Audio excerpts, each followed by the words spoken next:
হাতিরঝিল কি অপমৃত্যুর নিরাপদ জোন হয়ে উঠছে? রাজধানীর পূর্ব পশ্চিমের যোগাযোগ বাড়িয়েছে হাতিরঝিল প্রকল্প, সাথে যানজটের স্থবিরতায় খানিকটা স্বস্তিও দিয়েছে এই সংযোগ সড়কগুলো।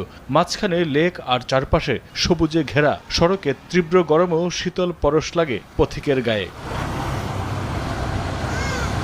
তবে সম্প্রতি শান্ত হাতিরঝিল মাঝে মাঝেই হয়ে ওঠে অশান্ত, মাঝে মধ্যেই মাথাচাড়া দিয়ে ওঠে অচেনা গলির কিশোর গ্যাং। সবচেয়ে বড় আতঙ্ক, হাতিরঝিলের অস্বচ্ছ জলে মাঝে মধ্যেই ভেসে ওঠে মৃতদেহ। সবশেষ ২০ এপ্রিল হাতিরঝিলে ভাসমান অবস্থায় রবিন নামের এক যুবকের লাশ উদ্ধার করে বাড্ডা থানা পুলিশ। তার বাড়ি কুমিল্লার চান্দিনায়। তার ৫ দিন আগে ১৫ এপ্রিল ফয়েজ নামে আরেকজনের লাশ উদ্ধার করে হাতিরঝিল থানা পুলিশ। প্রায় এক যুগ পূর্বে হাতিরঝিল ছিল রাজধানী